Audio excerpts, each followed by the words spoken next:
suboficial mayor de artillería Francisco Javier Barrera Olea. Belarmino Avendaño López, suboficial mayor. Luis López Díaz Soto, suboficial mayor de ejército. Rodolfo Pizarro Bravo. Y yo terminé mi carrera en el ejército con el grado de suboficial mayor. Soy el suboficial mayor Óscar Silva Arca, veterano del 78.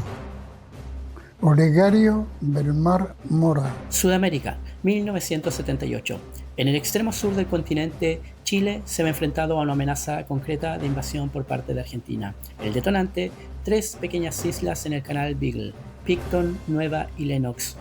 Un fallo internacional intenta cerrar la disputa, pero el resultado no trae calma.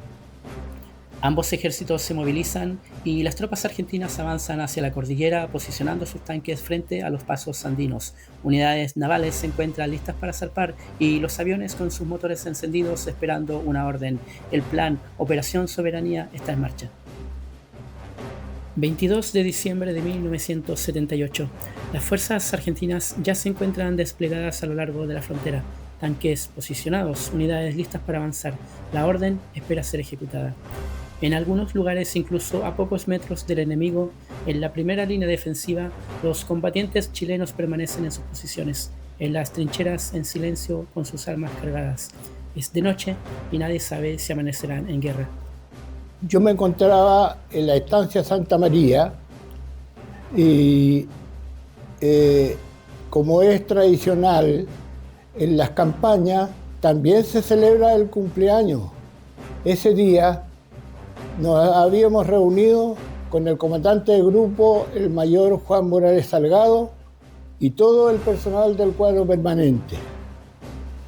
A las 2 de la mañana nos reunimos, hasta las 2 de la mañana nos reunimos y a las 4 de la mañana nos fuimos a acostar.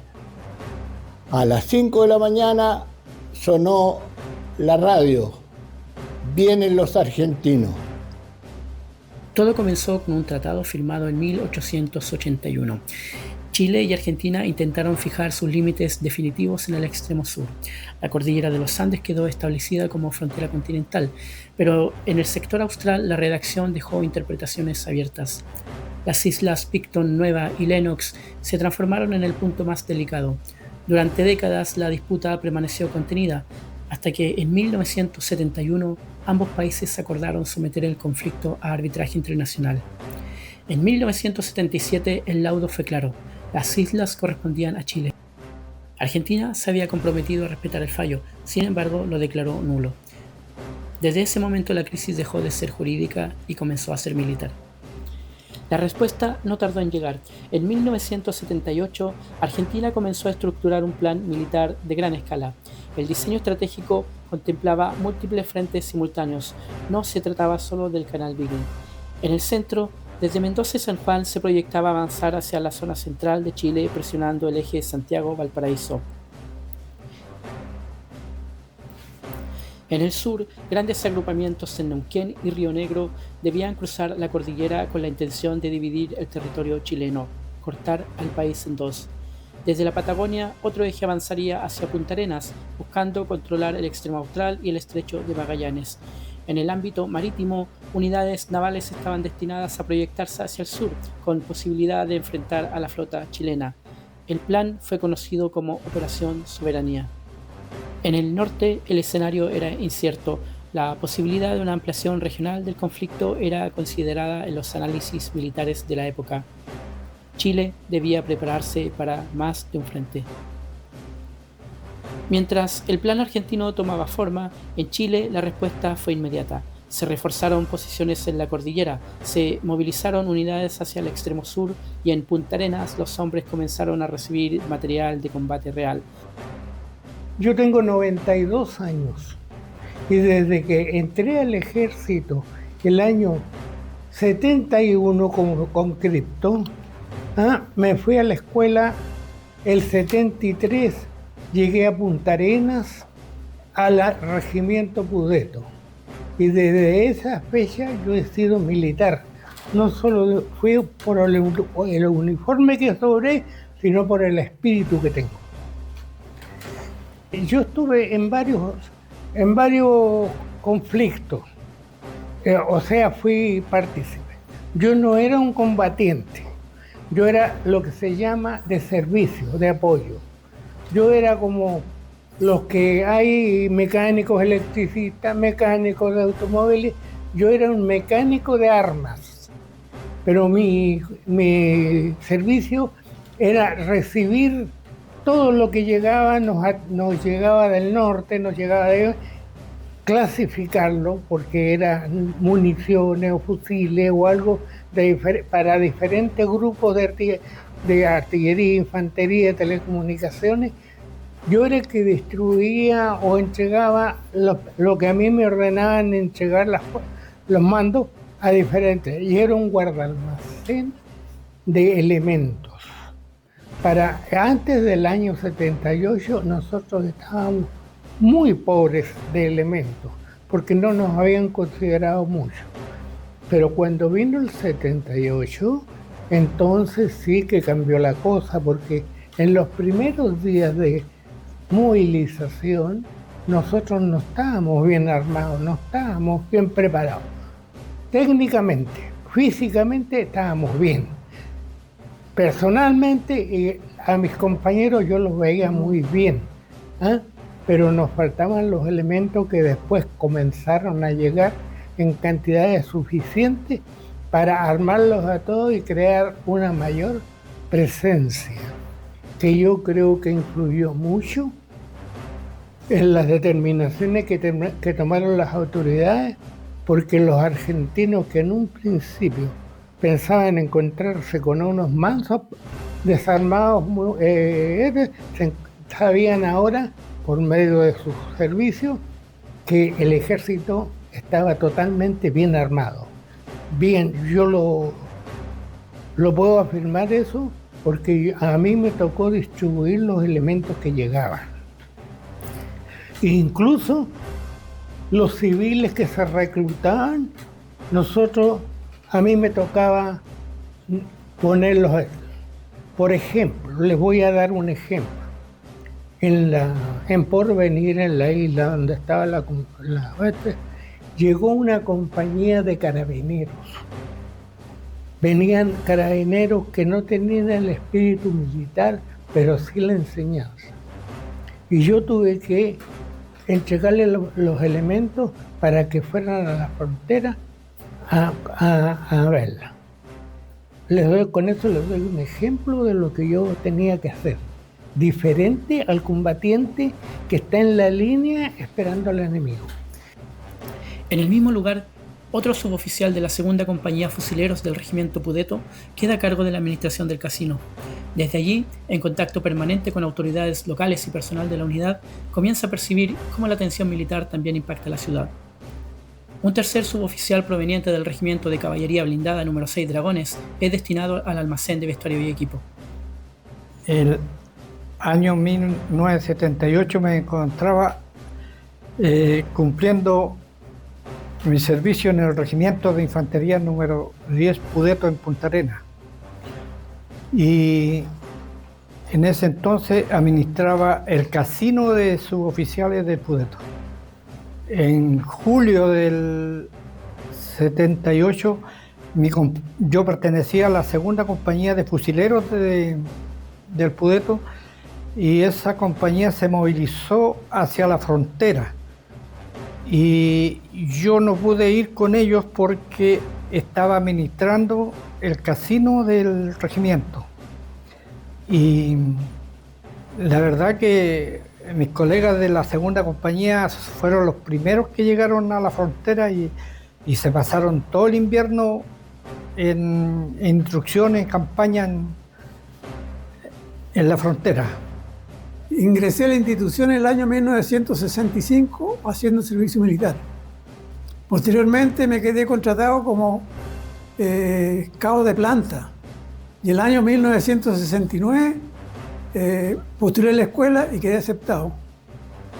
Y del 65 al 98, que fue mi carrera, llegué a suboficial mayor. ¿Dónde se encontraba usted en 1978? El año 78 me encontraba sirviendo en el Regimiento de Caballería Blindada número 6 Dragones. Fui movilizado en octubre, más o menos entre el 22 o 23 de octubre, no me acuerdo bien. Primero movilizaron toda la tropa de combate, qué sé yo, vehículos blindados, tanques, carros APC, y posteriormente movilizaron a la gente que tenía parte en la logística. Yo pertenecía a la parte logística, a pesar que yo era de armas, era blindado, era de armas, pero tenía a cargo el almacén de vestuario de equipo general del regimiento. Y por ello me movilizaron más tarde. En esa movilización yo tenía preparado, o habían preparado en la institución, cierta cantidad de vestuario para solventar el gasto que hubiera durante el periodo que se esté en terreno. Vale decir, botas, vestuario, calcetines, poleras, etc. Un suboficial apostado en la estancia Santa María es consciente de que la diferencia armamentística es abismal. Mientras tanto, un soldado de infantería del regimiento reforzado número 10 Pudeto recuerda la visita papal que intenta calmar los ánimos.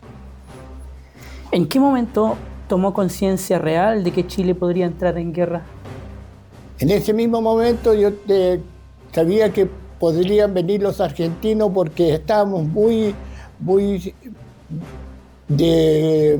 estábamos de 10-1 en ese tiempo. Más encima nosotros estábamos con carabina y ellos tenían fusiles automáticos, ya se sabía ya. Así que nosotros con nuestra carabina, ¿qué es lo que podíamos hacer? Con 5 tiros y ellos con 20 tiros. Nos habrían destrozado los argentinos si hubiésemos estado, porque estábamos 10-1.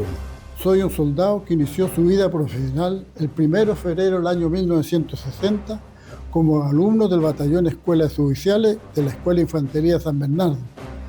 Y después de 2 años fue destinado al Regimiento de Infantería Reforzado número 10 Pudeto, y habiendo al mismo tiempo permanecido en la guarnición de Punta Arenas durante toda su carrera profesional hasta julio de 1993. Con esta experiencia de más de 30 años y un 90% recorrer la región de Magallanes, incluida la Antártica, los invito a retroceder nuestra mente, precisamente al año 78, y a lo cual me referiré a continuación. Pero primero, recordemos que el Papa Juan Pablo II, en su visita a Chile en 1987, particularmente el 4 de abril en Punta Arenas, en su discurso al mundo manifestó en parte de sus palabras, abro comillas: mi visita pastoral a Chile y la que haré en breve a Argentina ha querido ser un servicio a la paz, a esa paz que el Señor nos ha dejado en herencia. Este servicio asume hoy la forma de una acción de gracia y de un llamado universal. Lautaro, otro hombre recibe su orden de despliegue. Es destinado a la cordillera, a Lonquimay, en plena frontera con Argentina. Su misión, formar parte de la primera línea defensiva preparadas ante una eventual incursión argentina. Pasó que ese tiempo andaban tomando a toda la juventud para el conflicto ese que había con Argentina. Y ahí los tomaban a todos.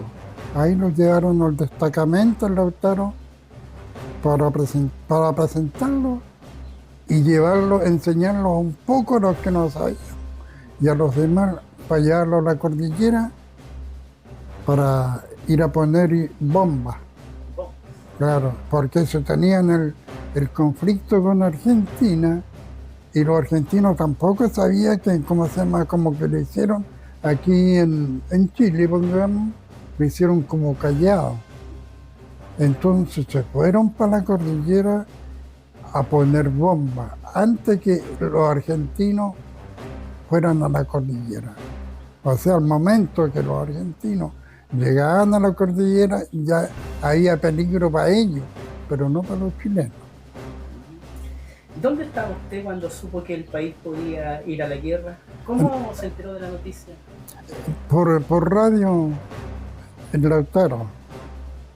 ¿Hubo llamado, acuartelamiento o preparación específica? ¿Qué recuerda con pasó? Sí, hubo 7 días de encuartelamiento en el gimnasio, que todos dormíamos en el gimnasio, no en camas como los conscriptos, sino que en el gimnasio ahí tirado por una fresada. ¿Qué piezas de artillería tenía el ejército? Mire, había varias piezas de artillería. Había que yo, por supuesto, no puedo divulgar, pero nos llegó del norte el regimiento Silva Renar, que venía de Concepción. Nos llegaron nuestros grupos de artillería a reforzar la artillería de la zona. Entonces, cuando los argentinos vieron esta capacidad que llegó, ya no entraron. Mire, le voy a contar una anécdota que quizás no es. Nosotros teníamos gente que había hecho el servicio militar. Teníamos gente que se había cuadrado. E incluso se ofrecían a veces algunas familiares de los nuestros. Y la gente nuestra era la que trabajaba en las minas del Turbio, en la Pampa Argentina, eran todos chilenos. Todos tenían el espíritu chileno, porque allá en los campamentos chilenos no se celebraban las fiestas de nacionalidad argentina, pero el 18 de septiembre se celebraba con la canción nacional, con empanadas, con gritos y todo. Yo lo vi, con 92 años que tengo, pasaba a la Argentina y veía todo eso que pasaba, porque en ese tiempo éramos como amigos, éramos gente de pueblo. ¿Cómo le diré? La fuerza que ellos tenían no era el espíritu, ellos no estaban. Yo le voy a contar algo que quizás no lo sepa. Resulta que cuando trajeron su gente, la trajeron con alpargata, con pantalones blancos, pero los trajeron a la Patagonia, donde había grado bajo cero. Entonces la gente tiritaba de frío y lo único que quería. Ahora ellos, para guardar su gente, ¿dónde ubicaron su gente? En los pabellones de esquila de las estancias, que son parecidos a canchas de básquetbol, cerradas, pero con maquinaria de esquila, donde meten los corderos. Y ahí los corderos dejan cualquier cantidad de bichos, ya como animales que son. Les dejan la lana amontonada primero, que después arreglan, y ahí metieron a los conscriptos argentinos que venían a pelear con nosotros. Esos argentinos, yo lo sé, les entraban por los oídos mientras dormían, les entraban en el cuerpo, estaban muertos de miedo. No tenían la capacidad chilena para enfrentarse con nosotros, moralmente. Entonces, todos sabíamos que si había guerra, no nos iban a enfrentar, iban a arrancar. Estábamos seguros de eso. Yo hablaba con gente de la Argentina, con los gendarmes, con todo, yo era amigo con ellos. Y la guerra ideológica la tenían los mandos, no la gente del pueblo. Había gente casada, argentinos con chilenos y chilenos con argentinas, eran familia. No eran que iban a armar una guerra nacional, no. Ellos trajeron sus soldados donde hacía calor, hacía todo, sí, que no estaban capacitados para pelear. Entonces cuando se dieron cuenta que con esa gente no podían participar, se retiraron. Y nosotros, aquí en Chile, todos estaban hablando de ir a la guerra, de sostener, de mantenerlo, y al otro lado estaban diciendo vienen chilenos.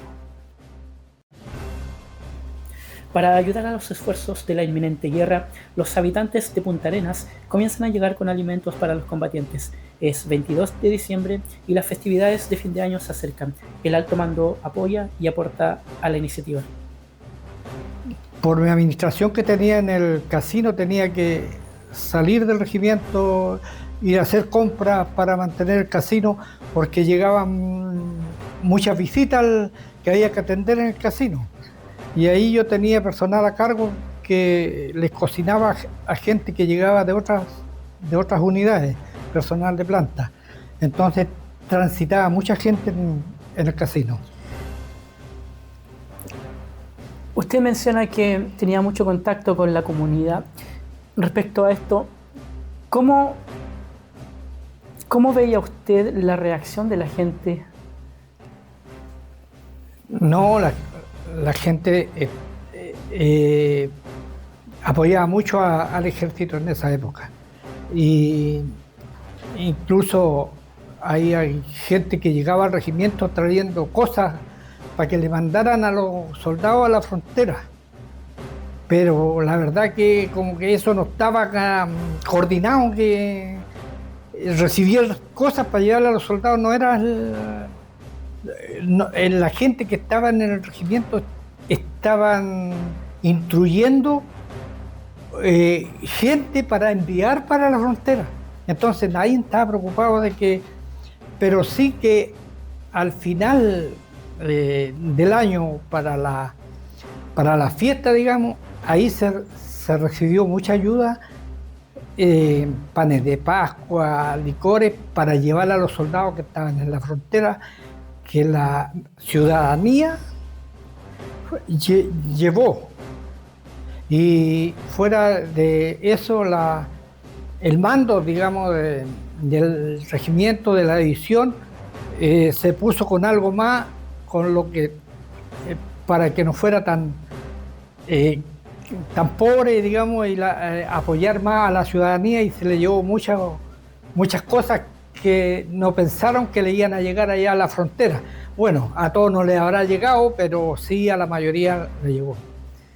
¿A cuántos kilómetros estaba la frontera? Aproximado, yo creo que 190, 200 kilómetros. O sea, era cuestión de minutos, no era más que... Claro, sí. No era mucho tiempo. No era mucho tiempo. Se dice que la guerra se vivió en el extremo austral, pero que el resto del país no tuvo conciencia del conflicto en ningún momento. ¿Usted qué piensa sobre eso? Que el resto del país no sabía lo que estaba pasando, la mayor parte de la población. Yo creo que la población civil no sabía, pero el ejército estaba movilizando gente de Puerto Montt, de todos lados, que llegaron movilizados allá.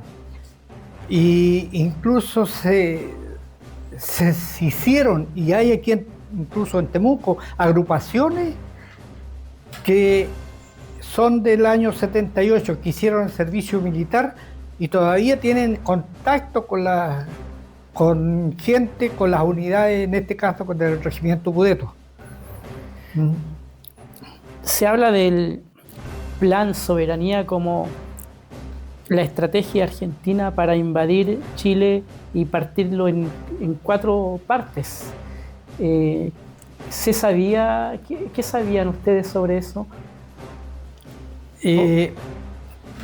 Yo creo que el mando argentino pensaba eso, pero que el ejército, yo creo que materialmente no estábamos preparados, pero anímica y moralmente éramos muy diferentes a ellos, porque nosotros sabíamos que ellos habían movilizado a la zona austral puros reclutas del año nomás, que no tenían preparación, no tenían ese apego que tiene el chileno a su patria, ese corazón. Y el argentino, los mandos los fueron a dejar a la Patagonia nomás y ellos se devolvieron. Y no estaban, no tenían ellos en la Patagonia un ejército profesional. Había una preparación logística de enfrentar aquella situación que nos venía encima. Pero psicológicamente no estábamos preparados. Pero sí había una moral muy alta. Y nadie de los que yo vi o lo que yo sentía, no había temor de decir, no, que vienen los argentinos que nos van a invadir, no. Todo el momento fue con la moral muy alta. De acuerdo a una entrevista que se le realizó al canciller Hernán Cubillos, él dijo que, si bien es cierto, nos habría costado ganar la guerra, porque habría sido una guerra de desgastes y una guerra de guerrillas, pero habíamos ganado y habríamos invadido Buenos Aires. ¿Usted qué piensa sobre eso? No sé hasta qué punto lo habríamos ganado, pero sí, como te digo, la moral era muy alta. Y no había ninguno que diga, ah, shit, aquí va a pasar esto. No. Quizá habríamos llegado a lo mejor al Río Gallego, posiblemente, por los pocos medios que teníamos. No estábamos tampoco sobrados en medios entre material humano y bélico. ¿Qué pensaba su familia acerca de lo que estaba pasando? Bueno, cuando me movilizaron, típico, despedida de la familia y despedida de los hijos especialmente, y que tuvieran confianza que no iba a pasar nada. Eso es lo que... Y si es que pasara algo, sabían en qué parte se iban a refugiar en caso de bombardeo a la ciudad. Usted estaba en Punta Arenas. Yo estaba en Punta Arenas. Yo era parte de la logística. Y parte de la logística estaba en el sector donde habían las cocinas de campaña, llegaban los víveres, llegaba la munición, llegaba todo el material, llegaba ahí. Y de ahí se distribuía a las unidades que estaban emplazadas en terreno. Y además de eso también me correspondía, por ejemplo, había personas que no podían ir porque nosotros repartíamos la alimentación. La alimentación la repartíamos en marmitas y esas marmitas había que transportarlo en vehículos. Íbamos a dejar a un lugar X las marmitas y ahí llegaban las patrullas, bajaban de los cerros, llamémoslo así, y iban a buscar su alimentación. Tanto el desayuno, almuerzo como la cena. En lo personal, ¿qué pensaba usted en esos días? ¿Creía que efectivamente habría guerra? No, yo por lo menos nunca pensé que iba a haber un enfrentamiento. No se me pasó eso por lo menos. Pero sí ponía todo de mi parte, todo mi empeño para que esta situación se calmara lo más rápido posible y todo lo que estábamos haciendo se cumpla como correspondía. ¿Cómo se transmitía la información dentro de las unidades? La información se transmitía mediante radio. Había un soldado, un cabo de telecomunicaciones que estaba a cargo de las comunicaciones y él fue el que nos comunicó que venían los argentinos. ¿Qué tipo de preparación recibieron en esos días? En esos días no teníamos preparación, sino que solamente estábamos en campaña. Estábamos en Santa María, entonces estábamos en campaña y solamente era la instrucción que recibíamos en el cuartel. Pero como yo era sargento primero del grupo de artillería, yo me relacionaba directamente con el comandante del grupo. ¿Se movilizaron tropas hacia la frontera? Estaban movilizadas las tropas de Argentina y nosotros teníamos, en el sector donde nos encontrábamos, eran 8 piezas de artillería 105 milímetros NA. Era la primera y segunda batería. Usted nos cuenta que a las 5 de la mañana aproximadamente se le informó que venía la guerra. ¿Sintió que era inminente, que ya no había vuelta atrás?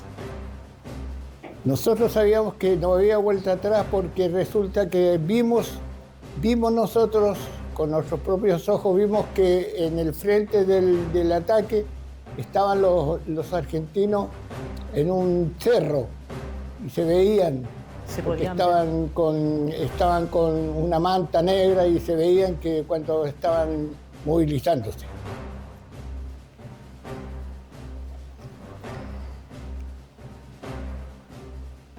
Muchos civiles no dimensionan lo que significaba desplegar tropas en el extremo sur de Chile. ¿Cómo eran las condiciones reales en las que estaban?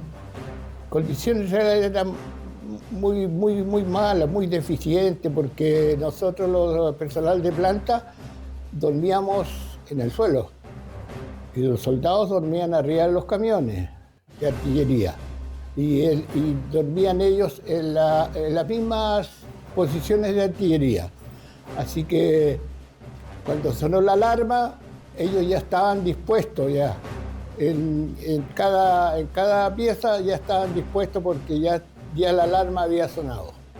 Mientras la población civil en el resto del país continuaba con normalidad, las Fuerzas Armadas iniciaron un proceso de activación. En 1978, el ejército contaba con una planta aproximada de 50.000 efectivos, distribuidos en todas las unidades a lo largo del país. Con esta fuerza no era suficiente para cubrir las necesidades del desafío bélico. Se llamó a los ciudadanos nacidos entre los años 1947 y 1956, con lo cual se conformó la Fuerza Terrestre. Esta importantísima tarea permitió que el ejército alcanzara una fuerza aproximada de los 125.000 efectivos, entre los cuales se contaba con personal de planta institucional, soldados conscriptos, integrantes de la Reserva Controlada, voluntarios y cerca de 9.000 carabineros movilizados como policías militares y tropas combatientes. Después de la Guerra del Pacífico en 1879, la movilización de 1978 ha sido la más grande que ha realizado el ejército de Chile en su historia y naturalmente el país. ¿Qué sintió la primera noche? ¿En qué pensó esto podría pasar de verdad? No pensé en eso, sino que en, como estaba ahí ya como buen chileno a pechugar. ¿Cómo reaccionaría su familia? Eso está en duda porque no sabía si uno podría volver vivo o muerto. Pero siempre con el honor en el corazón de haber rendido por la patria. ¿Qué era lo más duro? El combate nada más, porque yo iba como fusilero y ahí ese era el problema, que uno, como íbamos adelante de los demás, éramos de la tropa que iban a pechugar, a poner el hombro ahí y a pechugar para que los demás detrás siguieran avanzando. ¿Hubo un momento en que usted pensó, me voy a morir? No, nunca. Cuando finalmente no ocurrió, ¿qué sintió? Una alegría, porque resulta que uno no sabía si iba a volver o no, porque nosotros cuando fuimos a la cordillera, fuimos al Mocho, y ahí fuimos 15 camiones llenos.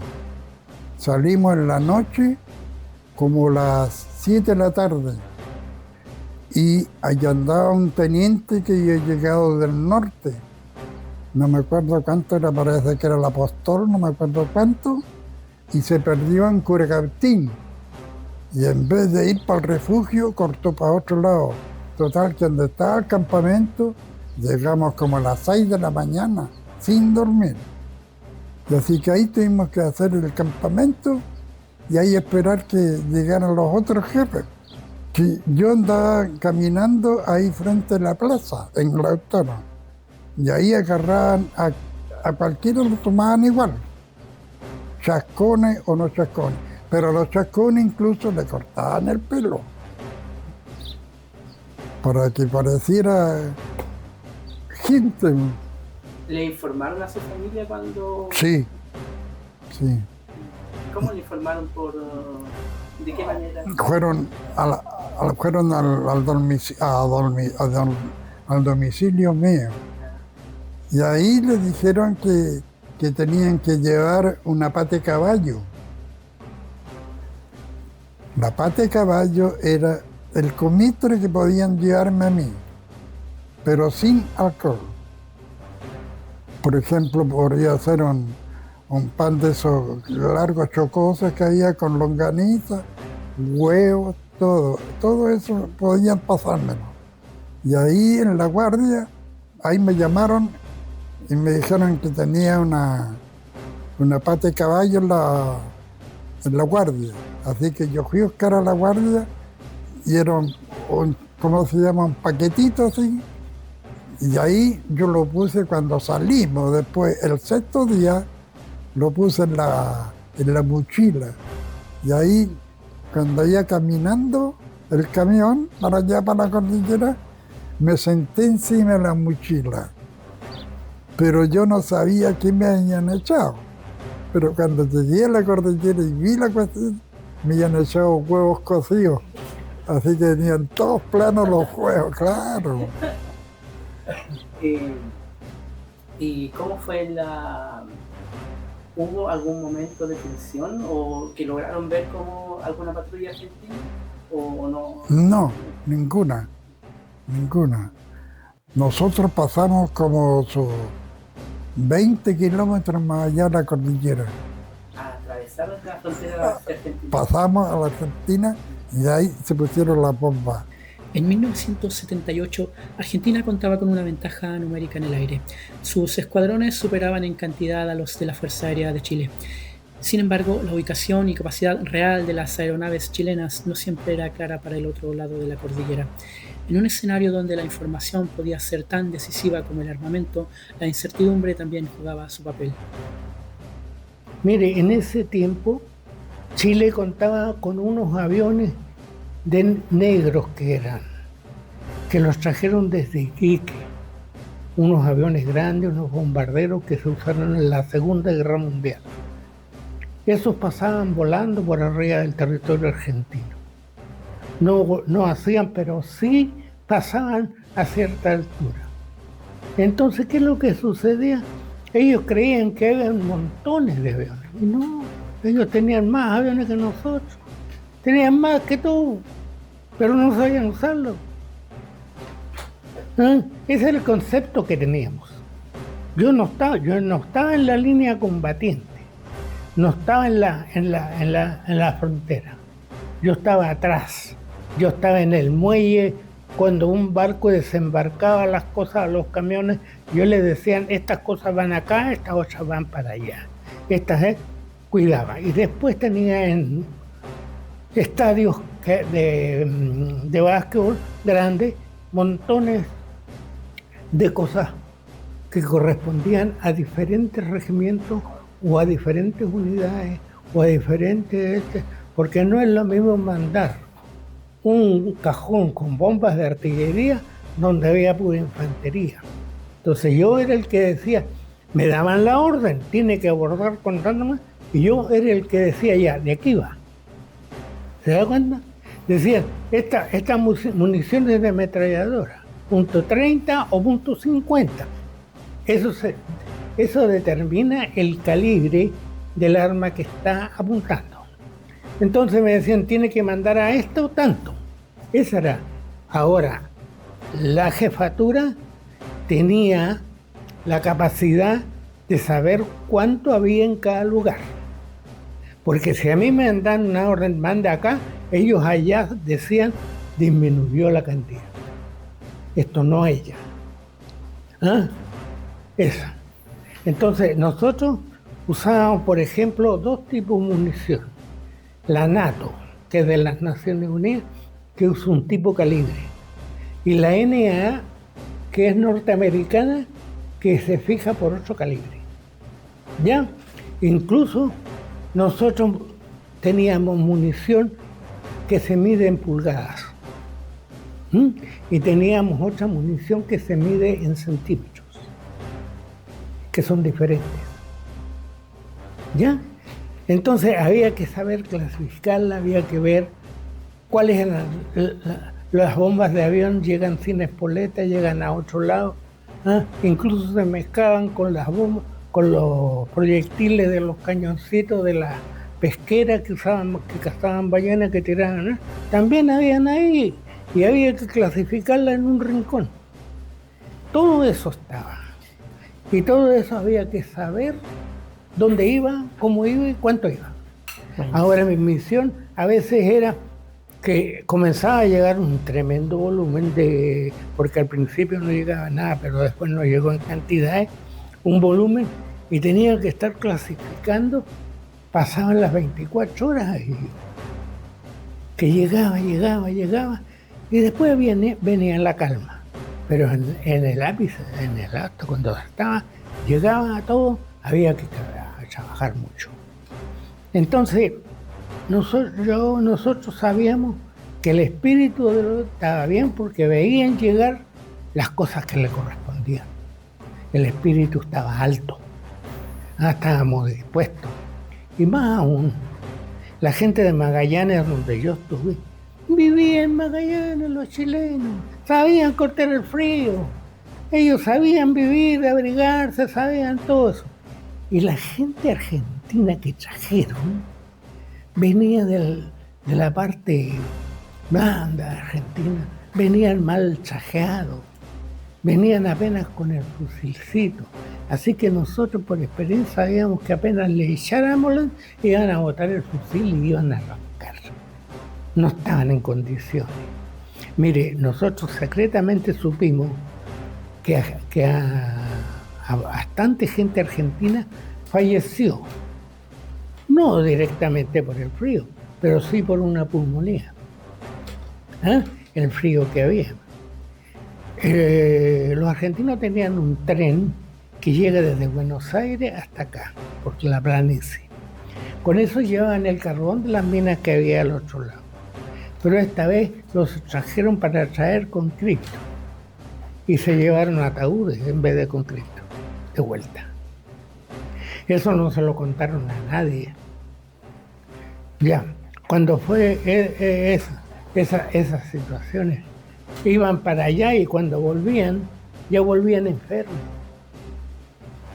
Volvían En cambio, habían chilenos que habían estado allá en la Argentina y así se habían hecho argentinos, pero el espíritu chileno no se les quitaba. Ellos iban a ser enemigos, así que cuando los argentinos comenzaron a mirar para el lado, se encontraban sentados a donde fuera con un chileno o con alguien que tenía parientes chilenos. Entonces, ¿con qué moral ellos iban a atacar al pueblo chileno teniendo amigos chilenos al lado? No les caía bien a ellos ni a nadie. La preparación no era solo logística ni estratégica, también era mental. En las jornadas de instrucción el entrenamiento se intensificó, el discurso se volvió más directo, más crudo. La tensión del momento exigía disciplina, determinación y una disposición absoluta. Teníamos menos medios, pero estábamos preparados, nosotros sabíamos, incluso nosotros como instructores instruíamos. El argentino va a matar uno, pero nosotros vamos a matar 10. Esa era la proporción y el espíritu que teníamos nosotros. Nosotros como instructores así preparábamos a nuestra gente. Y cuando hacíamos instrucciones de tiro con los soldados, ¿cómo no hay a matar a un argentino con tu puntería? Pues entonces de esa manera los alionábamos que tenían que tener buena puntería. La moral estaba bien en alto. De todas maneras. ¿Qué sintió cuando se supo que ya no había guerra? Una alegría tremenda, pero no abandonar el sector. Y ahí nosotros cuando supimos ya que no pasaba nada, de todos modos estuvimos movilizados hasta después de enero del 79. ¿Cómo fue el recibimiento con su familia? ¿Cómo lo recibieron a la vuelta? Mire, es que pasaba lo siguiente, y la situación mía era distinta al resto de los combatientes que estaban afuera, porque yo semanalmente bajaba, por diversos motivos, que a buscar por decirte algo, los calcetines, a buscar la ropa, a buscar las botas, qué sé yo, porque yo trabajé aparte de eso en la administración de fondos. Y de ahí había que trabajar la administración del regimiento, como cumplir afuera en terreno. Pero en sí, cuando se supo eso, con mucha alegría. ¿Qué le diría a usted a las generaciones de ahora en caso de que se volviera a enfrentar a alguna situación similar, ya sea con Argentina o con alguno de nuestros vecinos? Que se preparen. Si no ha pasado, en 100 o 150 años no ha pasado nada en Chile, una guerra específicamente, que se preparen. Nunca estén desposeídos de aquello, las instrucciones específicamente, y que los mandos sean exclusivamente mandos para mandar su tropa correspondiente. ¿Estaban preparados logísticamente para un enfrentamiento en esas condiciones? No estábamos preparados. Sabíamos que nosotros íbamos poco, por lo menos se decía que íbamos a lo que fuera nomás, porque los argentinos estaban muy bien preparados en ese tiempo. 10-1, como le decía yo. ¿Había miedo dentro de las filas o predominaba la disciplina? ¿Cómo era la moral? La moral era muy alta, gracias a nuestro comandante de grupo, que era Juan Morales Salgado, junto a los oficiales y al cuadro permanente. Por último, si tuviera que volver a dar su vida por la patria, ¿lo haría? Yo creo que lo haríamos. ¿Qué sintieron cuando ya no tenían que ir a la guerra? Pues contento, feliz de volver a nuestros hogares. ¿Cómo fue el recibimiento después? ¿Hubo algún recibimiento de parte de las autoridades, de la misma gente? No. Si cuando veníamos, los camiones quedaron en pana en Curacautín por falta de petróleo. Y ahí vino un camión a Carahue, a Lautaro, y ahí llevaron el combustible a los camiones. O sea, no hubo ningún reconocimiento de la comunidad como por lo que el sacrificio que habían hecho. No, porque nosotros llegamos en la noche. Salimos de noche y volvimos en la noche. Claro, o sea, no lo vieron. No. Por último, ¿me podría decir cómo se llamaba el regimiento donde estuvo? ¿Ah? ¿El regimiento a qué perteneció? La Concepción de Lautaro, el regimiento número 20, la Concepción de Lautaro. La experiencia nos dice que siempre es bueno recordar la historia, pero al mismo tiempo nos recalca, nos exige a tener presente y tener la voluntad de transmitirla a nuestra descendencia y generaciones que nos siguen para que no pasen al olvido.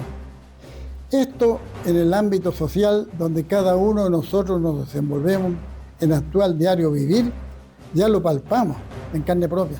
No es problema de ellos, nadie lo recuerda, ni siquiera nuestras instituciones. Total, no hay ninguno de los veteranos 78 en servicio activo. Así está el papel de nosotros, así está el papel que nosotros para que no suceda. Amigos y veteranos de 1978, agradezco vuestra atención y lectura de este brevísimo relato histórico, teniendo en cuenta que cada uno de nosotros, los 125.000 soldados, 9.000 carabineros, incluyendo a la Armada y Fuerza Aérea, desde su propia perspectiva y conforme a la situación que en el momento nos sorprendió, tiene la propia, por lo que los insto a escribir su propia historia. Quiero invitar en el silencio de cada uno de nosotros y en sus propias convicciones religiosas, elevar una oración a Dios, al Dios de nuestras creencias, para decirle muchas gracias al permitir la intercesión por intermedio del Espíritu Santo en la persona de su santidad Juan Pablo II y así haber evitado el enfrentamiento bélico. Finalmente la guerra no ocurrió. Las tropas fueron retiradas progresivamente, la mediación diplomática avanzó y el conflicto encontró una salida negociada. El enfrentamiento que estuvo a horas de comenzar nunca se materializó y eso fue decisivo, porque de haberse iniciado no habría sido una guerra abstracta ni estratégica, habría sido una guerra real, con vidas reales, con familias a ambos lados de la cordillera enfrentando pérdidas irreparables. Las decisiones se toman en despachos, pero las consecuencias las viven las personas comunes. En 1978, el sur de Chile estuvo al borde de una fractura histórica. Sin embargo, prevaleció la contención. Hoy, Chile y Argentina comparten frontera, comercio, cultura e historia. Son vecinos, son pueblos que miran la misma cordillera.